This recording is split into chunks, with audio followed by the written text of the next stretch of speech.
الفاتحة. أعوذ بالله من الشيطان الرجيم. بسم الله الرحمن الرحيم. الحمد لله رب العالمين الرحمن الرحيم مالك يوم الدين. إياك نعبد وإياك نستعين. اهدنا الصراط المستقيم صراط الذين أنعمت عليهم غير المغضوب عليهم ولا الضالين آمين. السلام عليكم ورحمة الله وبركاته. بسم الله الرحمن الرحيم. الحمد لله رب العالمين وبه نستعين على أمور الدنيا والدين. أشهد أن لا إله إلا الله وحده لا شريك له وأشهد أن سيدنا محمدا عبده ورسوله لا نبي بعده. اللهم صل وسلم وبارك وكرم وعظم ومجد على حبيبنا وشفيئنا وقرة أعيننا محمد وعلى آله وصحبه أجمعين. سبحانك لا علم لنا إلا ما علمتنا إنك أنت العليم الحكيم. رب اشرح لي صدري ويسر لي أمري واحلل عقدة من لساني يفقه قولي بجاه النبي وآله.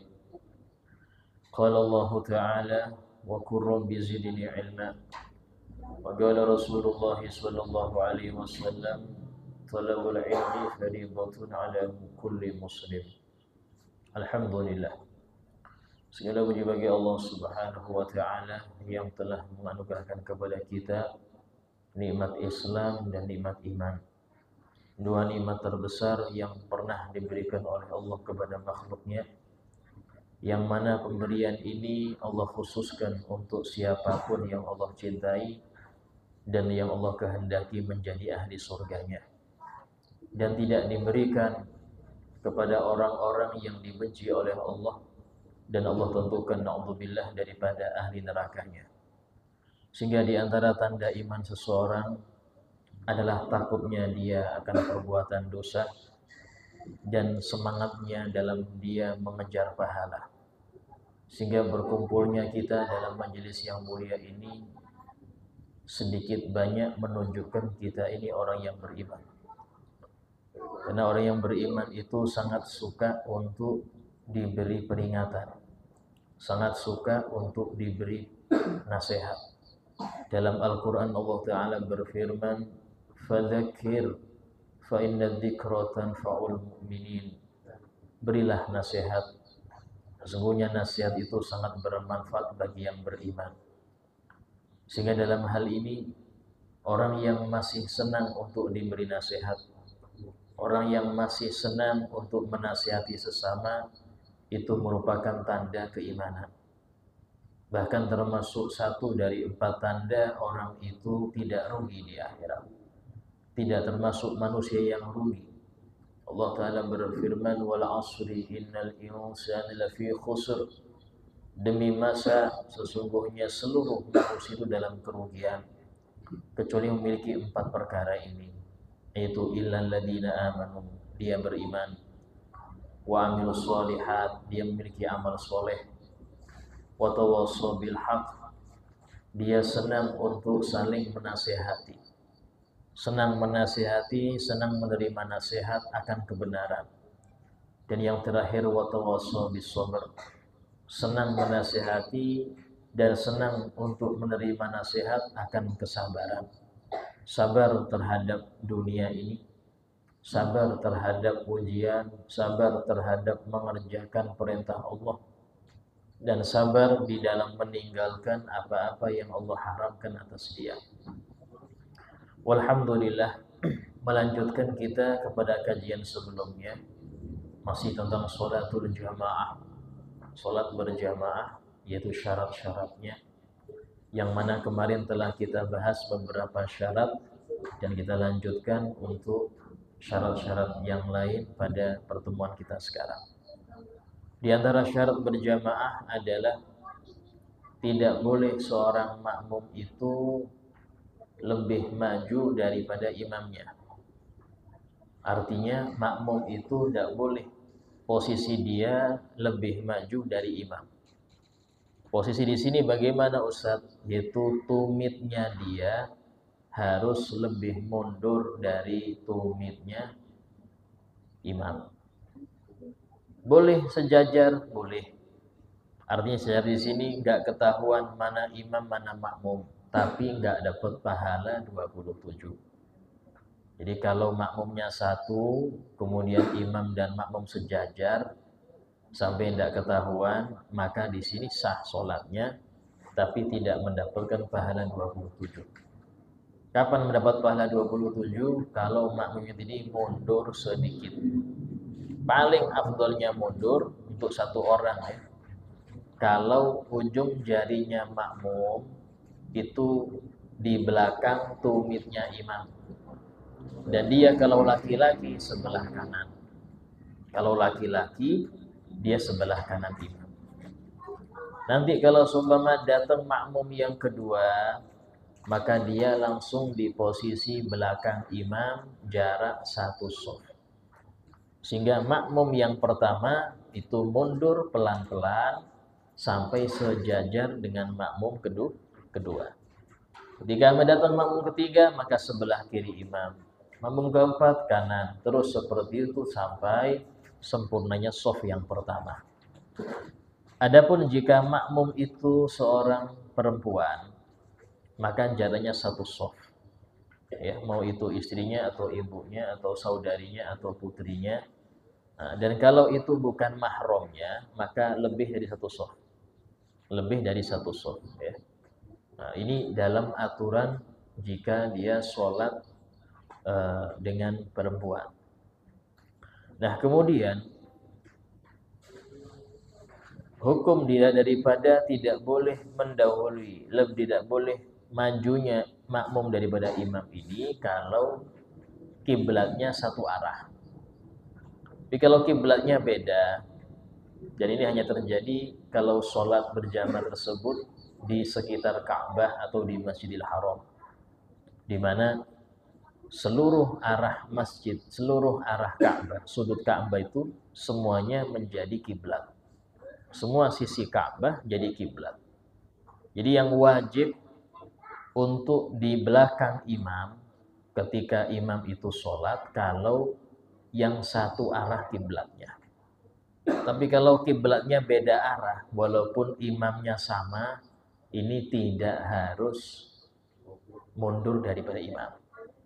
Contoh seumpama ini Masjidil Haram, ini Ka'bahnya.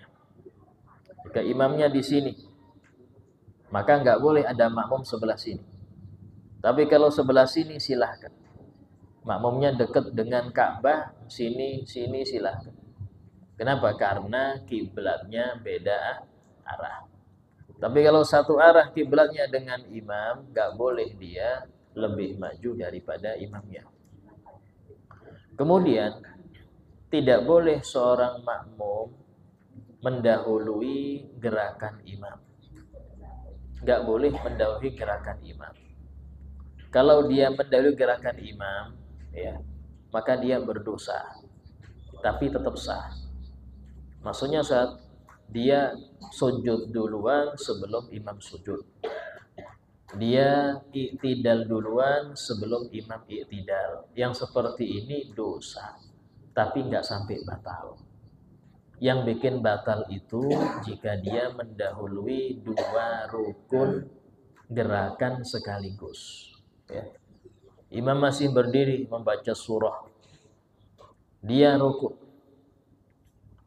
Imam masih berdiri, dia i'tidal. Sami Allahu liman hamidah. Imam masih berdiri, dia mau sujud, walaupun belum nempel dahinya ke tempat sujud, batal sholat dia.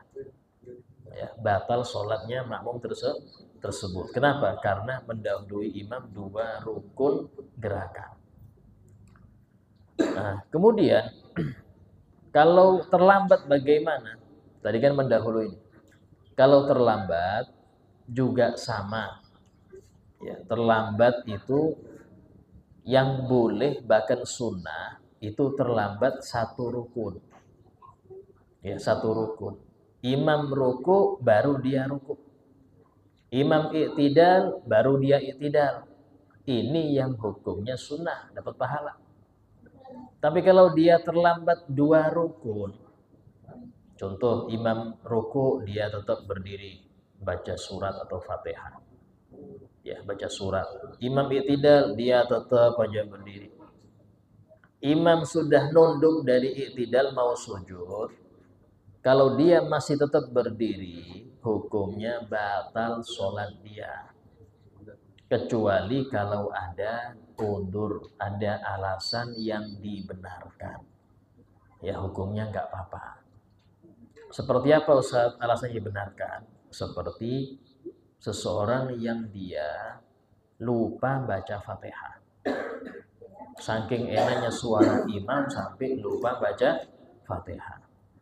Pas imam sudah ayat-ayat terakhir dari baca suratnya, dia baru ingat, ya Allah, saya belum baca Fatihah ini. Langsung dia baca Fatihah. Bismillahirrahmanirrahim. Alhamdulillahirabbil alamin. Baru hamdalah imam ruku. Yang seperti ini nggak boleh makmum itu ruku. Dia wajib melanjutkan Fatihah. Ya. Imam i'tidal, dia belum selesai, nggak boleh ruku.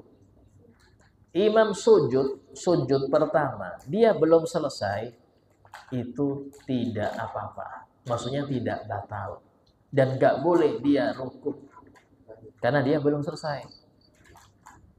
Imam duduk antara 2 sujud, dia belum kelar juga baca Fatihahnya. Gak boleh dia rukuk sampai selesai. Nah, imam sujud terakhir, kalau dia memang masih belum selesai, maka di sini ada 2 pilihan untuk dia. Pilihan pertama, dia niat mufaroqah, niat pisah dari imam. Di hati niat nawaitul mufaroqah anil imam. Saya berniat pisah dari imam. Ya. Atau opsi kedua, yaitu dia ngikutin imam dalam berdiri. Artinya dia tetap berdiri dan Fatihah tadi itu nggak dianggap sudah. Imam berdiri kan sudah, ya sudah dia ngikutin. Sehingga makmum yang tadi wajib menambah 1 rakaat setelah imam salam. Karena dia tadi rakaatnya sudah terlewat sudah. Gara-gara Fatihahnya tidak dapat. Ya. Nah, ini untuk orang yang demikian. Atau di antara udzur juga, jikalau dia sibuk membaca sunnah sementara sudah harusnya dia Fatihah. Contoh, sholat duhur yang nggak ada suara, ya Syria, sholat duhur. Dia baru masuk masjid, imam sudah sholat, dan dia nggak ngerti imam ini baca Fatihah apa baca surat, dia nggak paham. Namanya sir, Pak, nggak ngerti. Tapi masalahnya harusnya dia ini habis takbir langsung Fatihah. Dia tidak, dia baca iftitah dulu. Habis takbir dia iftitah. Dikira imamnya baru takbir.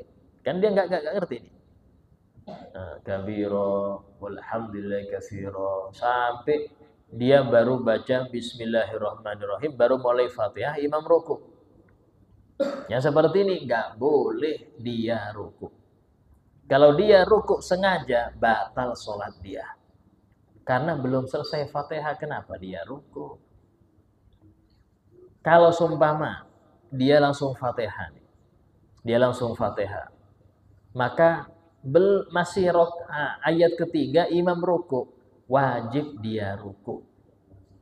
Gak boleh dia melanjutkan. Sisanya ditanggung imam. Sisa daripada Fatihah tadi ditanggung imam. Kalau dia langsung Fatihah. Masalahnya dia salah. Dia nggak baca Fatihah, dia baca iftitah dulu. Ini yang bikin dia ini harus lanjut Fatihah walaupun imam sudah ruku. Kayak tadi kasusnya, imam i'tidal, dia belum selesai, nggak boleh i'tidal. Ya, kecuali kalau memang dia sudah selesai, anggap imam sujud sujud pertama. Dia sudah selesai Fatihah, langsung dia ruku. Sami Allah, ruku. Baru i'tidal, baru nyusul imam. Dia wajib seperti itu, ya. Nah, tapi kalau sampai sujud kedua dia belum kelar, maka ketika imam sudah hendak berdiri tegap, dia ada dua pilihan tadi. Mufaroqah atau membarengi imam di rakaat yang imam lakukan. Ya.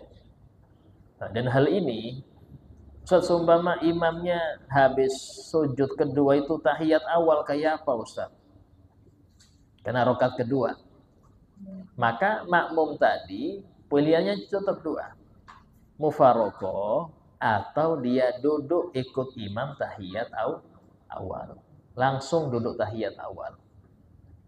Tapi tadi rakaat yang enggak sempurna Fatihah tadi itu enggak dianggap. Dia harus nambah rakaat lagi.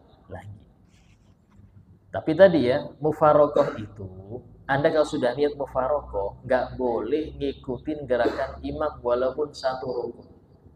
Enggak boleh. Anda sudah niat mufaroqah, ngikutin imam, batal sholat Anda. Karena Anda sudah bukan makmum lagi. Enggak boleh ngikutin imam. Jadi sholat sendiri sudah. Walaupun imam belum rukuk, Anda waktunya rukuk, wajib rukuk Anda. Kalau sama orang yang nggak niat makmuman atau tadi dia sudah niat mufaroqah, waktunya rukuk nunggu imam rukuk, terus dia imam rukuk baru dia rukuk, batal sholatnya. Karena dia sudah bukan makmum. Kenapa ngikutin imam? Ini perbedaannya mufaroqah sama makmum. Ya, kalau makmum wajib ngikutin.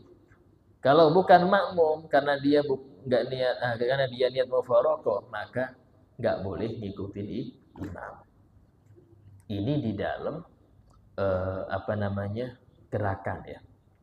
Adapun dalam bacaan itu kalau untuk iftitah maka sunnah membarengin imam. Sunnah barengin imam. Untuk takbiratul ihram dan salam wajib terakhir dari imam. Nggak boleh barengin apalagi mendahului. Artinya di sini tidak boleh makmum bertakbiratul ihram kecuali sudah yakin imamnya sudah baca takbir. Allahu Akbar. Sudah bar, silahkan Anda. Allahu Akbar. Kalau belum dengar bar dari imam, jangan berani-berani takbir ihram. Batal sholat Anda. Harus dipastikan. Ini repotnya pas imamnya was-was. Allahu Akbar, takbir lagi, Allahu Akbar. Imamnya was-was juga, ngulang lagi juga. Nah, namanya imam yang was-was jangan dipakai lagi. Kenapa? Karena bikin makmum bingung. Sebanyak apa takbirnya imam, makmum sebanyak itu juga. Karena imamnya was-was. Nah, itu. Sama dengan salam. Tidak boleh makmum itu bersalam kecuali dia mendengar dengan yakin imam mengucapkan salam pertama assalamualaikum sampai kum, walaupun belum warahmatullah boleh dia assalamualaikum, boleh. Harus setelah. Membarengin enggak boleh. Ya membarengin. Afdolnya nunggu imam salam kedua baru dia salam pertama, afdolnya. Nah, kemudian ada kalanya sunnah untuk mengakhirkan. Apa itu? Bacaan Fatihah dalam sholat jahriyah. Maghrib, isya, subuh. Itu Fatihahnya setelah imam Fatihah. Habis imam Fatihah, nah waktu itulah waktu paling afdol makmum Fatihah. Kapan itu? Antara baca Fatihah dan surat. Karena itulah imam itu disunnahkan berdiam selama Fatihahnya makmum. Enggak langsung baca surat. Habis waladdallin. Amin. Itu imam diam. Ngasih kesempatan makmum baca Fatihah. Kalau sudah dirasa makmum ini selesai Fatihah atau hampir selesai, barulah imam ini baca surat. Kenapa? Agar makmum bisa khusyuk di dalam memaknai Fatihahnya dan dalam memaknai surat yang dibaca imam. Kalau dia baca dan mendengar imam bingung, ini yang mau saya fokus yang mana? Yang mau saya khusyuk itu baca yang apa? Mendengar bacaan surat imam atau Fatihah saya? Bingung. Cuman itu biasanya tidak diindahkan kalau sudah sholat taraweh. Taraweh nggak ada itu, Pak. Waladhdallin amin. Bismillahirrahmanirrahim. Langsung kenceng aja sudah. Kenapa? 20 rakaat Ustaz, kepanjangan. Ya, kepanjangan. Nah, padahal ya tetap sunnah untuk berdiam itu sunnah. Al-Habib Abdullah bin Ali al-Haddad, di antara amaliyah beliau itu ketika diam tadi itu bukan dia membaca. Baca surat apapun. Yang penting sir, bacanya sir. Kalau sudah dirasa makmum ini selesai membaca, barulah imam membaca jahar. Ya, baca jahar. Nah, ada juga yang sunnah dibarengkan. Sunnah bareng. Apa itu? Bacaan amin. Bacaan amin, sunnah makmum itu membarengi aminnya imam. Dalam suatu hadis Nabi bersabda, "Idza ammanal imam fa aminu." Kalau imam membaca amin, maka bacalah kalian amin. Fa inna man wafaqa ta'minuhu ta'minal malaika ghufiralah. Karena barang siapa yang membarengi aminnya dia dengan aminnya malaikat, maka diampuni dosa orang itu. Nah, pertanyaannya kapan aminnya malaikat itu, Ustaz? Aminnya malaikat membarengi aminnya imam. Sehingga dalam hal ini disunnahkan imam itu pas baca amin dikeraskan. Sehingga makmum itu bisa membarengi aminnya dia. Yang kedua, sunnah untuk melamakan. Amin itu kayak membarengin, Pak. Jadi agak lama. Amin. Sehingga makmum itu bisa membarengi. Ya. Nah, itu sunnahnya demikian. Adapun kalau sholat sirriyah, maka tidak apa-apa membarengin Fatihahnya imam. Karena kita kan nggak tahu imam Fatihah apa enggak, genceng aja sudah. Kalau sholat sirriyah, Zuhur, Asar, atau 3 dan 4 Isya, ya seperti itu. Nah, kemudian di antara syarat berjamaah, makmum itu harus mengetahui gerak-gerik imam. Mau itu dengan melihatnya atau melihat makmum yang ada di belakang imam atau di belakangnya atau belakang-belakangnya, yang penting ngerti. Atau mendengar. Kalau dia buta, maka dia bisa mendengar. Oh, imam lagi i'tidal nih, imam lagi ini, dia mendengar. Hukumnya sah. Ya. Kalau makmum tadi nggak tahu imam lagi ngapain sekarang, batal. Batal. Ya. Contoh pas sholat Jumat sangat banyak orangnya, yang di luar ini pas mati lampu, bingung. Mati lampu ini lagi ngapain ini? Karena itulah dianjurkan ada muballigh. Kalau jamaah banyak ada muballigh, yaitu yang menyampaikan takbirnya imam. Nya di Mekah itu ada. Allahu Akbar, Allahu Akbar. Nah itu disunahkan ada itu kalau orangnya banyak. Kalau cuma 5 orang gak usah muballigh, Pak. 5 orang. Ya dengar semua lah gitu ya. Nah, terus kemudian syarat selanjutnya, makmum tidak boleh meyakini atau mengetahui bahwasanya imamnya batal sholatnya. Makmum nggak boleh mengetahui atau meyakini imamnya batal. Kalau makmum tahu imamnya batal, wajib mufarokoh langsung. Contoh, pas imam sujud, lihat di kaki imam ada kotoran cicak. Maka yang lihat wajib mufarokoh. Yang nggak lihat, ya nggak tahu ya, Pak, terserah dia sholat, Pak. Yang di belakang imam ini yang tahu ini harus mufarokoh. Berarti nggak boleh ngikutin gerakan imam. Dia harus sholat sendiri. Sholat sendiri, dia meriksa imam. Coba dia nggak periksa kan aman aja. Atau lihat sarung imam bolong sumpama, pas di pahanya bolong.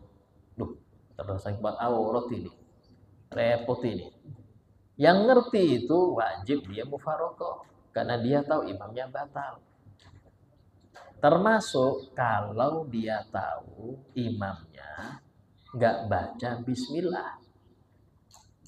Karena keyakinan makmum bismillah ini termasuk daripada ayat Fatihah. Kalau nggak dibaca, batal Fatihahnya dia. Batal Fatihah wajib diulang, nggak ngulang, batal sholatnya dia. Nah pas dia meyakini imam batal, nggak boleh dia ngikutin. Kecuali kalau kita meyakini ini imamnya baca Ustaz, cuman pelan. Dia langsung alhamdulillahirabbil alamin. Tapi bismillahnya ada, cuman pelan. Ya enggak apa-apa. Anda jadi makmum biasa. Tapi kalau Anda yakin enggak baca Ustaz. Saya dengar langsung di belakangnya enggak baca. Dia langsung hamdalah. Berarti Anda enggak boleh bermakmum dengan dia. Kalau Anda pas ketepatan sudah bermakmum, wajib mufarokoh. Karena Anda ngerti dia batal sholatnya, nggak boleh diikuti. Ya. Adapun kalau tahu imamnya batal itu setelah sholat, maka tidak masalah. Tidak apa? Tidak apa-apa. Ya. Tidak apa-apa. Kalau ngerti batalnya itu setelah sholat. Kecuali kalau tahu imamnya perempuan. Setelah sholat baru ngerti, oh ini tetap ngulang Pak, tetap ngulang ya. Ini maksudnya yang samar, ya, seperti imamnya berhadas, baru paham setelah sholat nggak apa-apa, ya.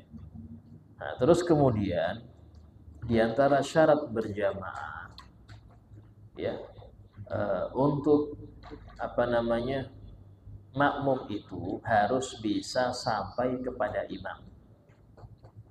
Ini kalau di masjid ya harus bisa sampai kepada imam walaupun dengan membelakangi kiblat. Walaupun dengan membelakangi kiblat. Walaupun maksudnya itu sampainya ke imam itu dengan membelakangi kiblat, tidak apa-apa. Yang penting sampai. Kalau tidak sampai, nggak sah.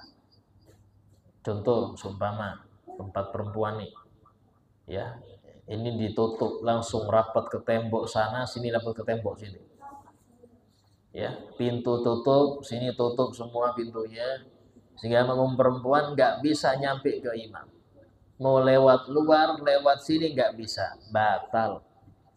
Walaupun dia mendengar bacaan imam, ngerti imam baca apa, paham, tapi nggak bisa sampai ke imam, batal sholat makmum perempuan.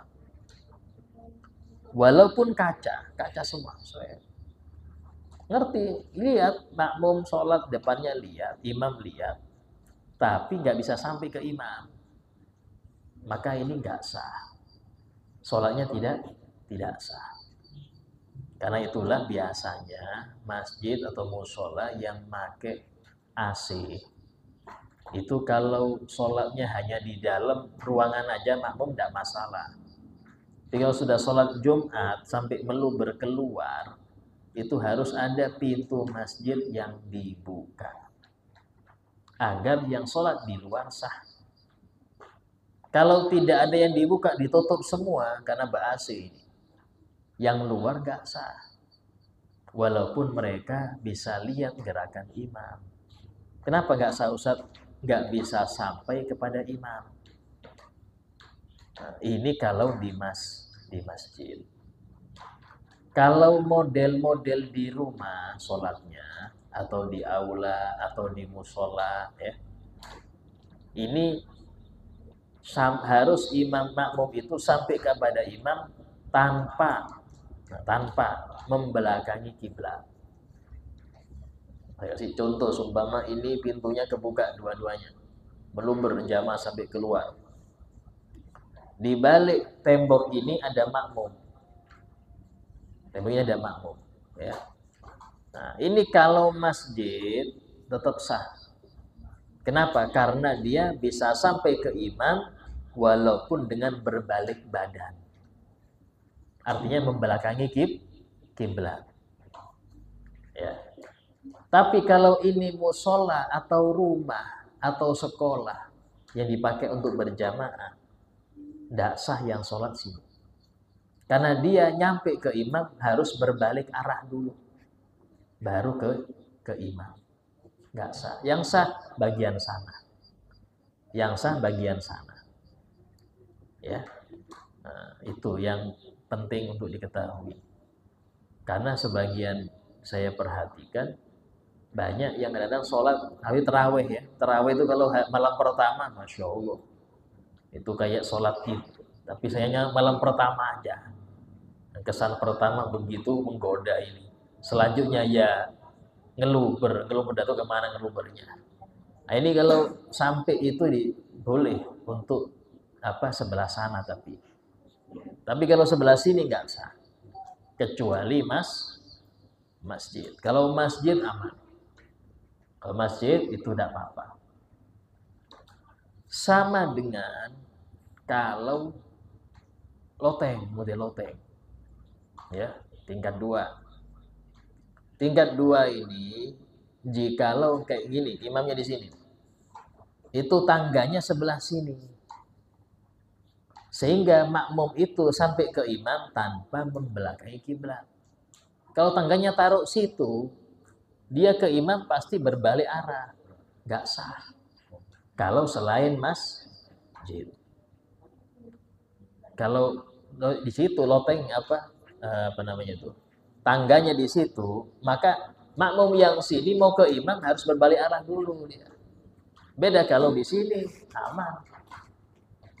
Ya, nah ini penting di dalam bagaimana mengatur shaf itu di situ. Nah, kemudian jarak antara makmum dan imam kalau di luar masjid. Artinya makmum dan imam bukan di masjid. Sama-sama di luar atau salah satu di dalam, satunya di luar. Ya. Itu tidak boleh jarak antara makmum dan imam. Ini imam satu ya, makmum satu makmumnya. Tidak boleh melebihi 150 meter. Ya, kalau bukan di masjid. Ya, itu tidak boleh jarak makmum dan imam melebihi 150 meter. Ini contoh-contoh sumpama ya, di jalan raya nih. Ya, kiblatnya sebelah sana. Yang makmum, yang imam itu di depan gang bersama sana. Ya, gang bersama. Yang makmumnya sebelah sini pertigaan. Data itu nyampe nggak itu 150? Kalau lebih 150 maka nggak sah. Nggak sah. Ustaz, ya apa taunya? Ya kalau tahu sih gampang Pak. Tinggal pakai teleponan aja kan bisa. Pakai telepon, WhatsApp, sholat tapi pakai telepon, pakai headset. Yang imam baca, yang sini dengar headset Pak. Kita teleponan, Allahu Akbar, sini ngerti oh lagi takbir rukuk ini. Sami Alhamdulillah, tidak bisa. Tapi jaraknya melebihi 150, nggak sah. Nggak sah.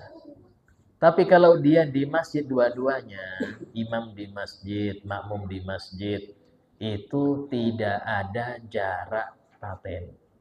Jaraknya sejauh apapun, yang penting makmum bisa ngerti gerakan imam, bisa nyampe ke imam, hukumnya sah. Contoh di Masjidil Haram itu, dari Ka'bah ke pintu manapun itu, kan gate-nya ada banyak itu jaraknya 500 meter. Jadi kalau dari pintu sini ke pintu sini itu 1 kilo. Sumpama imamnya pas depan Ka'bah nih. Makmumnya pas di pintu, samping pintu situ. Ini nggak lihat, tapi bisa tahu gerakan imam. Dengan cara apa? Ya tadi, teleponan pakai headset. Ya, dia bisa ngerti, hukumnya sah. Tapi nggak dapat pahala 27. Kalau mau dapat pahala 27, jarak minimal antara makmum dan imam, yaitu makmum pertama ya, shaf pertama, dengan imam jarak minimal itu 1,5 meter. 1,5 meter atau 3 dhira. Itulah saya sering kadang-kadang mundur. Kenapa mundur? Biar jaraknya jangan sampai di atas 1,5. Kalau ada 1,5, siapa yang nggak dapat pahala 27? Makmum apa imam? Yang bisa bergerak. Yang bisa bergerak itulah yang nggak dapat pahala 27. Karena yang bisa maju mundur dia. Kalau makmum anggap di sini makmum, badannya sudah ada nih. Ya, kalau dia maju ketabrak tembok, Pak, repot, kasihan juga nih. Kalau dia maju ketabrak tembok, terus siapa yang harus mundur? Imamnya. Yang bisa maju mundur imam. Kalau makmum sudah paten dia, sudah ada garisnya, nggak bisa dia untuk nggak menyesuaikan. Nah, yang dalam hal ini untuk ngatur shaf imam itu penting. Jangan sampai melebihi 1,5 meter. Dari mana? Tempat berdiri. Tempat berdiri. Iya, dari sini. Itu diukur dengan apa yang penting jangan sampai melebihi 1,5. Kalau melebihi sah tapi nggak dapat pahala 27 karena makruh. Nah, sama dengan antar shaf. Karena itulah ilmu masang shaf ini ada, nggak sembarangan. Dia ada ukurannya. Terlalu pendek, kasihan. Nanti sujud ke kaki orang repot juga, Pak. Nah, kalau terlalu panjang, nggak dapat pahala 27. Ya, di sini ada jarak dalam fikih itu ada. Ya. Nah, itu diantara syarat-syarat berjamaah. Insya Allah itu yang akan datang kita bahas. Kurang berapa menit ini? 2. Masih lama. Iya. Untuk Anda waktu bertanya silahkan tanya. Okay. Waalaikumsalam.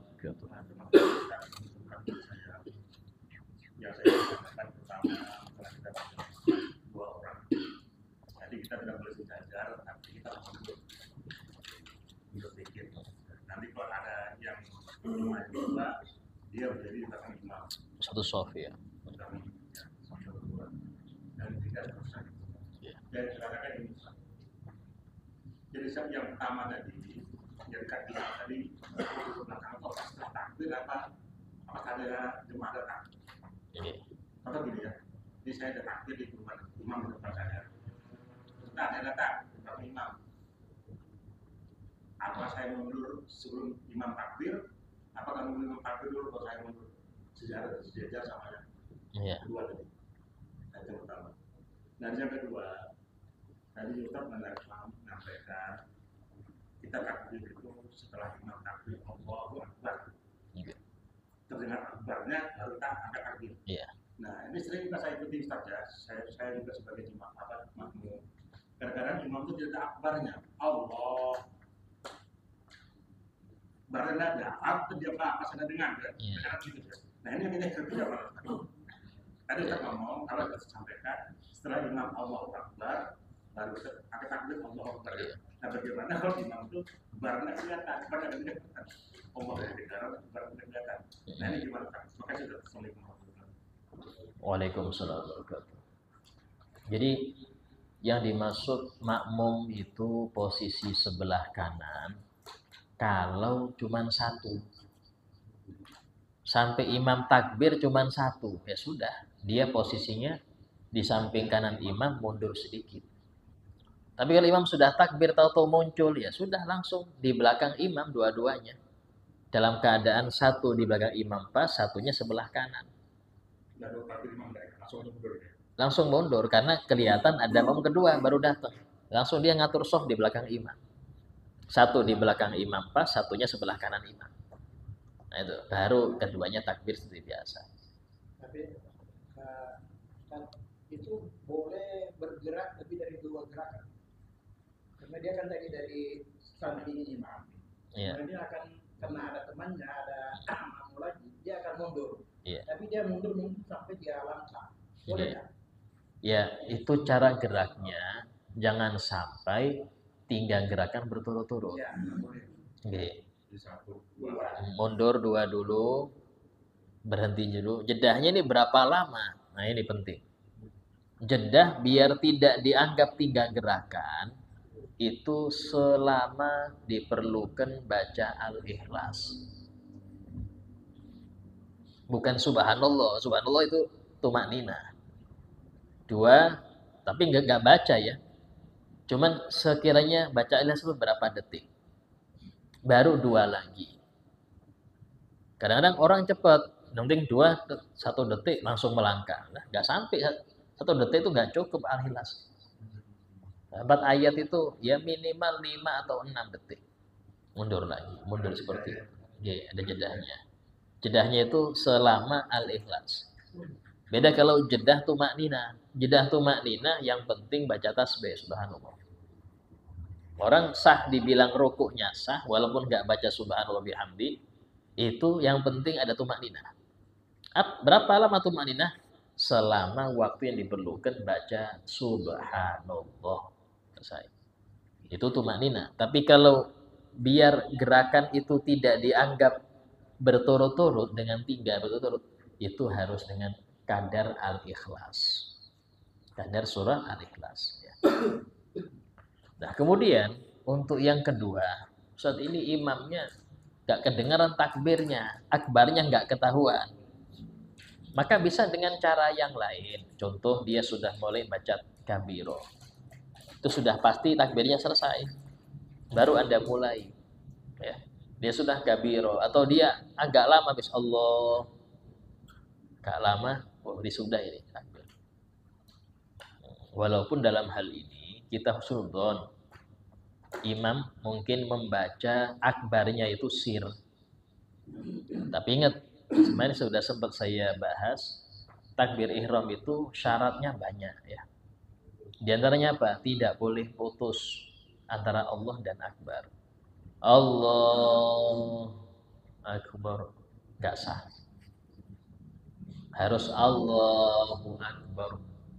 Kalau dia putus karena kepanjangan, Allah akbar, batal, wajib ulang. Wajib ulang. Dan makmum kalau ngerti imamnya seperti itu nggak bisa ngikut. Karena batal. Imamnya batal. Mau Anda negur, rame nanti, Pak. Rame nanti kalau sampai tegur di situ. Negurnya nanti kalau sudah bubar berduaan aja kasih tahu. Berarti nggak usah ikut, nggak bisa sampai ikut. Kalau ngikut dosa. Karena bermakmum dengan seorang yang sholatnya sudah Anda tahu dia batal. Walaupun ada di belakang dia. Di belakang saya 3 soft Ustaz, kayak mau bubar saya. Ya resiko Anda itu. Ya. Ya apa caranya sholatnya? Ya sholat aja, tapi jangan ngikut imam. Mufarokoh, bukan mufarokoh lagi. Dari awal memang nggak niat makmuman dari awal. Mufarokoh kan dia sudah niat makmuman, cuman tengah-tengah sholat pisah. Ini enggak, memang dari awal nggak niat makmuman. Urusan nanti orang mau ngomongin apa setelah sholat dibahas. Karena itulah Nabi SAW itu sering. Beliau itu kalau sudah ada sesuatu yang penting, habis salam itu langsung beliau membahas. Nggak baca wirid tuh. Takut sebagian orang yang masih penasaran pulang masih bawa penasarannya. Masih bingung, sampai rumah masih bingung. Nah, sebelum mereka bubar, Nabi menerangkan dulu. Tadi terjadi ini kayak gini caranya, kayak gini. Sehingga yang hadir itu dapat ilmu baru dan itu lebih kuat daripada kayak gini. Kalau sampai kayak gini materinya belum ada kejadian, mungkin Anda seminggu lupa sudah. Tapi kalau ada kejadian dan itu langsung dijelaskan, itu nempel sampai bertahun-tahun nempel. Kenapa? Pernah adakah kasus, tapi langsung diterangkan. Nah, itu ya. Alhamdulillah, semoga kita terangkan bermanfaat untuk kita. Dan semoga Allah Ta'ala memperbaiki sholat kita sehingga menjadi baik hidup kita dan menjadi baik wafat kita setelah panjang umur, cukup modal untuk bertemu dengan Allah Ta'ala. Ala hadiniyah wa kulli niyatin salihah. Al-Fatihah. Bismillahirrahmanirrahim. Alhamdulillah rabbil alamin. Rahmanirrahim. Maliki yaumiddin. Iyyaka na'budu wa iyyaka nasta'in. Ihdinas siratal mustaqim. Siratal ladzina an'amta 'alaihim ghairil maghdubi 'alaihim waladdallin. Amin. Bismillahirrahmanirrahim. Alhamdulillahirabbil alamin. Allahumma shalli wa sallim ala sayyidina Muhammad wa ala alihi wa sahbihi ajma'in. Rabbana wanfa'na bima 'allamtana rabbi 'allimna alladhi yanfa'una rabbi faqihna wa faqih ahlana wa qarabatina fi dinina rabbi wafiqna wafiqhum lima tardadi qawlan wa fi'lan karaman warzuqna kulla halalan da'ima wa akhina anbiya ulama nahda bil khair wa kulla syar. ربنا واصل لنا كل شؤون وقنا بالرضا منك العيون وقضي عنا ربنا كل الديون قبل أن تأتينا رشد المنون. ربنا آتنا في الدنيا حسنة وفي الآخرة حسنة وقنا عذاب النار. وصلى الله على سيدنا محمد وعلى آله وصحبه وسلم والحمد لله رب العالمين. السلام عليكم ورحمة الله وبركاته.